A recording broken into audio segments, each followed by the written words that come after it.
Straight Edges. Chapter 10, Suffering and the Second Law, Part 1. But wait a minute, sure, I can see that we're responsible for a large part of the mess, but what about all the suffering that's not caused by human wrongdoing? What about cancer and other diseases? What about earthquakes and hurricanes and other natural disasters? What about babies that are born deformed? Nature is beautiful to us, but there's another sense in which nature seems to be the enemy. In fact, although in Chapter 7 I went off in raptures about the beauties of nature, the truth is that I wouldn't particularly like to spend a night all by myself in the woods with nothing between me and the beauties of nature. In ways, we seem to be at war with nature, or nature is at war with us, and at war with itself. The survival of the fittest is a double-edged sword. The fact that anything survives can be seen as evidence of a benevolent power in control. The fact that there is a struggle to survive is just another example of the second law. We see the second law in action all around us. It's a dog-eat-dog world. Bigger, stronger animals eat smaller, weaker animals. We eat some animals, and some animals eat us. And for none of this could we actually use the terms right or wrong. It just seems to be how it is. And there doesn't seem to be anyone to take the blame. But yet, we don't like it. Up to this point, we've used the term evil to mean anything I don't happen to like and lumped it all together. But it's true that there are evils that seem to have no direct relationship to our own personal evil that we, as humans, are responsible for. Just setting out to write this chapter, I had that point driven home for me by a living illustration that made it very hard to write at all. I'd stepped on a bee walking barefoot in my backyard. I don't mean the bee was walking barefoot, although granted, he probably was. Fun with dangling participles. I was barefoot. I stepped on the also shoeless bee, and the results were a fat, red, puffy, unbearably itchy foot, mine, not the bee's, and a dead bee. And who could concentrate to write about nature and our war with nature with a fat, red, puffy, unbearably itchy foot? Yet, was any evil involved in that particular instance of enmity? Whose evil was it that caused the suffering of my swollen, unbearably itchy foot? Whose evil was it that caused the death of the poor bee? Was it my fault for walking barefoot in my backyard? Was it my fault for not seeing the bee sitting right where I wanted to step? Was it the bee's fault for doing what bees do when they're stepped on by big barefoot galoots? No, there really was no one to blame in that incident. Yet there was suffering of a kind that took place for both of us, although the bee definitely came off worse, and no one to blame for it. What's the Christian explanation for all the evil in the world that's not man-made? And there's plenty of it. We're going to need to distinguish between our two types of evil here. The stuff that we just plain don't like but isn't actually morally evil, let's call pain or suffering. The stuff that we know to be morally evil, I think the best and simplest term for is a little three-letter word the Bible uses: sin. So we have sin and we have suffering, and we do admit that there are two different things. At least for myself, I notice a big difference between the way I react to sin and the way I react to suffering. Or in other words, the way I react to the suffering that man is directly responsible for, and the way I react to other kinds of suffering. When I think about the millions that were killed in the Holocaust, I'm filled with horror. It makes a person ashamed to be human if humanity is capable of such things. Yet you do realize that a great many more people than 6 million have died since those days. But that doesn't fill me with the same horror at all. It's not just that 6 million people died that sickens me, because everyone dies. The horror of sin is not simply in its results, it's in the thing itself. The arrogance and cruelty and hatred that resulted in the 6 million deaths. The sin part of suffering seems so much worse to me than even old age and cancers and natural disasters and unbearably itchy feet. I've said God could not create or cause evil, meaning sin. Is it equally true that he could not have created or caused pain? Well, then we'd have a very hard time explaining the intricacies of the nervous system. If the evil power has no creative power, where did the marvelously designed alarm system we have in our bodies come from? But am I saying that God creates, or at least causes pain? That doesn't sound very loving, does it? Well, is it wrong? Is it sin to cause pain? We usually think so, don't we? So we come up with moral codes that summarize all sin under, it's only wrong if it hurts someone, or maybe, if it hurts someone, it must be wrong. But that's not really true, is it? I hurt the bee and the bee hurt me, but there was no sin involved. It was a case of accident on my part and self-defense on his. There are other cases where we would have to admit it's not wrong to cause pain, all in a good cause. Is the surgeon who amputates the gangrenous or cancerous limb an evil person? How about the loving parent who disciplines a child? And any kind of discipline must involve some form of pain or it wouldn't be discipline. Because gangrene and cancer will do more damage than surgery will, surgery is sometimes a necessary pain. Because non-discipline will do more damage than discipline will, discipline is sometimes a necessary pain. Sufferings like amputation and discipline exist and are made necessary by much worse things than mere suffering. I referred to the nervous system as an alarm system a moment ago, and that's what pain is, an alarm. Pain serves a very good purpose. It lets us know that something's gone wrong or that we're doing something that's not good for us. It also serves as a memory aid to keep us from doing that painful and harmful thing again. The fastest way I can think of for a child to learn what hot, don't touch means is for the child to disobey one time.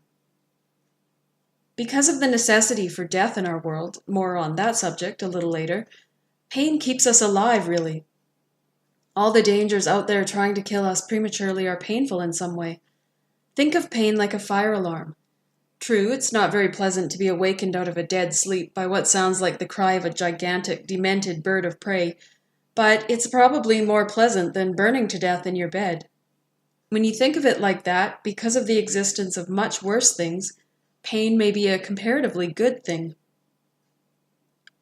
But although I think we could all say that there isn't necessarily a one-to-one correlation between sin and suffering, i.e. me and the bee, and some pain may be necessary because of the existence of worse things than pain, there is some sort of undeniable connection between sin and suffering. It's the reason people come up with moral codes like, it's only wrong if it hurts someone, or if it hurts someone, it's wrong. We can all see that there is connection between the two, but it's my contention that people who say things like, it's only wrong if it hurts someone, have got hold of the wrong end of the stick. They see a relationship between sin and pain, and so jump to the conclusion that, if pain, then sin. But more accurately, the formula should be, if sin, then pain. I mean, not, it hurts someone, therefore it's wrong, but it's wrong, therefore it hurts someone. I think we can see from what we've been talking about so far that it's not always wrong to cause pain. Sometimes it's just plain unavoidable and no one's to blame. Sometimes it's right and necessary to cause a little pain.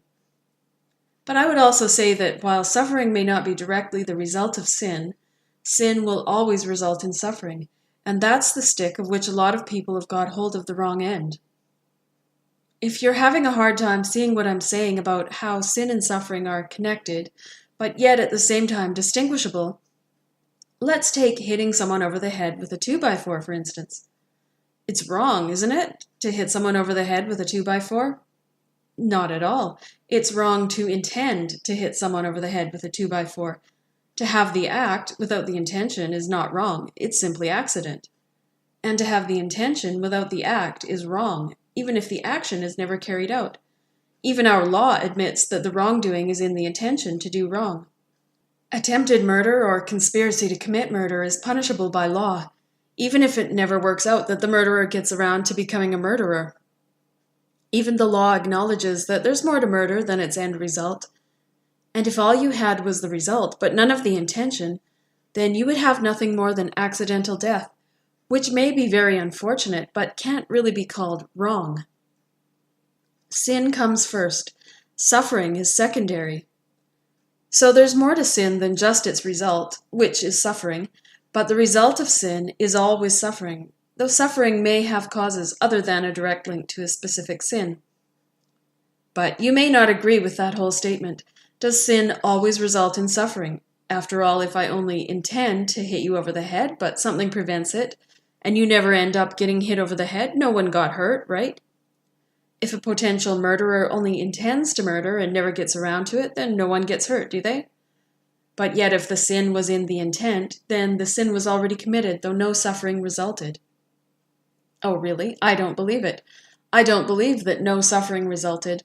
I don't believe I could intend to hit you over the head, but then restrain myself from hurting you in that way without hurting you in 1,000 other little ways. The damage that evil intention would have on our relationship would come out somewhere. And I don't believe I could intend to hit you over the head without doing damage to my own inner person. If no one else is hurt through a person's sin, I maintain that the person himself is hurt by it. We may not recognize it, but sin hurts the sinner. Always. Even if no one else knows about it, my sin always hurts me. Now, with the God in the picture, we have to take into account the possibility that it always hurts God, too. Besides, who gets to say what hurts and what doesn't? We'd all have different viewpoints on that matter. That's another problem with the moral code of, it's only wrong if it hurts someone. Who gets to say what hurts? The shoplifter tells himself, it's not hurting anyone, so what's the big deal? But don't ask the shoplifter, ask the shopkeeper. The perpetrator is not the best one to decide if it hurts someone. It's my contention that someone always gets hurt as a result of sin, although it's not just the resulting suffering that makes the thing sin, and suffering may be caused in other ways than through an immediate sin. I guess that sums up my position on the connection between suffering and sin. So, if we could agree that it's not always wrong to cause suffering, then we could consider the possibility that God caused suffering. Not sin, but suffering. Does that sound completely foreign to what I've told you about a God of love? We Christians never like to talk as though God could cause pain. We'll say He allows it. But again, how else can we explain our fearfully and wonderfully created nervous system, whose major function is to let us know when something hurts? Almost sounds a little like creating pain. Or how else can we explain natural disasters? I don't doubt that the evil power wreaks all the havoc He's allowed to get away with in our natural world, but ultimately God's the one in control of the weather. We could say that the evil power and humanity were jointly responsible for causing sin, and so jointly responsible for causing suffering, and I think that is true. But I think there's another sense in which we would have to admit that although man instituted sin on the earth, God instituted suffering as its natural result. But why would He do such a thing? Well, I think there's a very good reason for it. In fact, from where I'm standing, it looks very much like that was how it had to be. Remember that a minute or two ago we were talking about the necessity of causing a little pain and suffering, i.e. amputation or discipline, because of the existence of much worse things than pain and suffering. But we all know of the existence of something worse than suffering, don't we? And that something is sin. Remember how the horror of the Holocaust was not in the 6 million deaths that took place, but in the arrogance, cruelty, and hatred that occasioned them. In fact, to go back to the old 2x4, I would much rather have you hit me over the head accidentally than somehow discover that you would like to hit me over the head even though you never act on the desire. Sin is so much worse than simple suffering. Okay, so if we grant all that, does that give us any idea why God might have found it necessary to bring about suffering as a result of sin? Sure it does. If there was no such thing as suffering, how would we know what sin was? We all see the connection between the two, and for us, it's really only this connection that clues us in to the fact of sin. Let's try to imagine a world where there was no suffering. That would be wonderful, wouldn't it? Not if there was still such a thing as sin. If God had created morally free creatures, capable of deciding for or against Him, capable of deciding to be the gods of themselves, but not capable of feeling any pain, where would that leave such creatures? That would make such creatures into moral monsters. They would be capable of doing evil, but not capable of knowing it was evil. They would never be capable of remorse. All the horrific arrogance and cruelty and hatred would still be possible, only if no suffering resulted from it, we would have no idea how horrific arrogance and cruelty and hatred were. The only reason I have any kind of grasp on what arrogance and cruelty and hatred are really like is because I can see the suffering that results from them in events like the Holocaust. Now, having some understanding of what evil is because of the suffering it causes, I can differentiate between the suffering and the evil itself. But if there were no suffering at all, I don't think I'd have any understanding of that distinction, or any knowledge of evil. I remember one time, on account of some incident or other, feeling very overwhelmed by the huge amount of suffering in the world and crying out, "I know we must suffer, but does it have to be so big? Does it have to be so painful?" And I remember the answer flashing back at me. If pain was less painful, then evil would seem less evil. Suffering must be very big and very real and very painful in order for us to have any concept how very big and very real and very evil is. Well, what of it, you may be asking? So what if we could sin and not know what sin was like? As long as no suffering resulted, we wouldn't care. It would still be a pretty good world. From our point of view, maybe. Although maybe not. Could creatures capable of evil they can't recognize as evil be capable of happiness at all? Could they be capable of good they could recognize as good? Besides, our situation has changed from the days when I was constantly spouting to you. For us, and for us is all we have. Now there's someone else in the picture. Now we've agreed, I hope we have, that for us is not all we have. There is a God who might be expected to have some opinion on the matters that concern us. From his point of view, would it matter if he had created creatures that were capable of doing evil, but not capable of knowing it? Of course it would. Those kinds of creatures would be very evil indeed. Because God, from his perspective, can see that there's more to sin than just something that causes suffering. If he could not create evil, neither could he create moral monsters. If he was going to create moral creatures, creatures of free choice, creatures capable of choosing God or choosing not God, then he must also give those creatures a way to know what they were doing. To do anything else would be going against his nature. I believe that pain is God's natural response to evil. For himself, I mean. I think that when we sin, God's right and natural response is to experience a form of pain through that sin. Remember our discussion a few chapters ago about how one of the things we know about love from our own experiences is that if our love is rejected and trampled on, pain is inevitable. I can't help believing that sin, and all sin is a result of our choosing ourselves over him and thereby rejecting and trampling on his love, must inevitably cause him pain. We understand a little about love because we were made in his image. If we were made in his image, if we were to be like God, in that we were to know the difference between good and evil, then we had to know pain as our natural response to knowing evil. Maybe it was built right into the natures he created us with, just as it's built into his nature.